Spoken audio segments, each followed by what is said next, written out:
بسم اللہ الرحمن الرحیم۔ السلام علیکم ناظرین، نعیم کلینک کی جانب سے حکیم شاہد اقبال آپ کی خدمت حاضر ہے بہت ہی زبردست ایک آسان سے نسخے کے ساتھ۔ آج کا ہمارا نسخہ ہے پیٹ کی چربی، کلہوں کی چربی ختم کرنے کے لیے، موٹاپا ختم کرنے کے لیے۔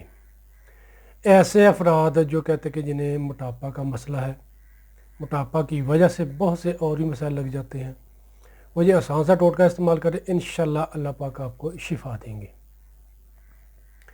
جو موٹاپا کے شکار مریض ہے وہ پرہیز بھی لازمی کیا کریں، صبح شام جتنی آسانی کے ساتھ واک کر سکتے واک کیا کریں، اور میٹھا جو ہے یعنی کہ میٹھی جو چیزیں ان چیزوں سے پرہیز کریں، سبزیوں کا سلاد استعمال کریں، گھر کا تیار کردہ کھانا کھایا کریں۔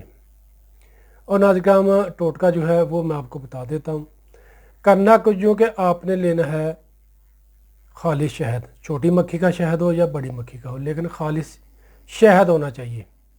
خالص شہد لے لیں، چکوترا لے لیں، چکوترے کا آپ نے جوس نکالنا یعنی کہ چکوترے کا جوس نکال لیں، 1 پاؤ چکوترے کا جوس، اور اس میں آپ نے 2 چمچ ڈال دینے ہیں شہد۔ اس کو آپ نے صبح خالی معدہ پی لینا ہے، 1 گھنٹہ بعد ناشتہ کر لیا کریں۔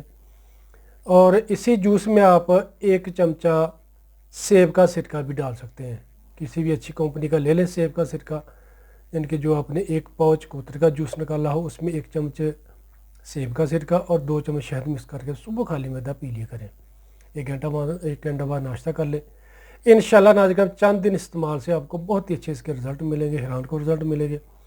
پیٹ کی چربی، کلہوں کی چربی وہ بھی ختم ہوگی، موٹاپا بھی ختم ہوگا۔ اگر معدہ میں گیس رہتی ہے، قبض رہتی ہے، تذابیت بن جاتی ہے، کھایا پیا ہضم بھی نہیں ہوتا، وہ بھی انشاءاللہ اس سے نسخہ کے استعمال سے آپ کا مسئلہ ٹھیک ہو جائے گا۔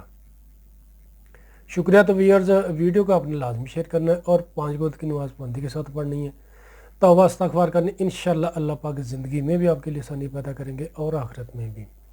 اور جن ویئرز نے ابھی تک ہمارا فیس بک پیج لائک نہیں کیا وہ ہمارے پیج کو لائک کر لیں، اور ہمارے یوٹیوب چینل کو لازمی سبسکرائب کر کے بیل آئیکن کو دبا دیں تاکہ آپ کو ہماری آئندہ آنے والی اچھی اچھی معلومات اور نسخہ جات آسانی کے ساتھ ملتے رہیں۔ دعا میں یاد رکھیے گا۔ اسی کے ساتھ حکیم شاہد کو اجازت دیجیے گا۔ فی امان اللہ، السلام علیکم۔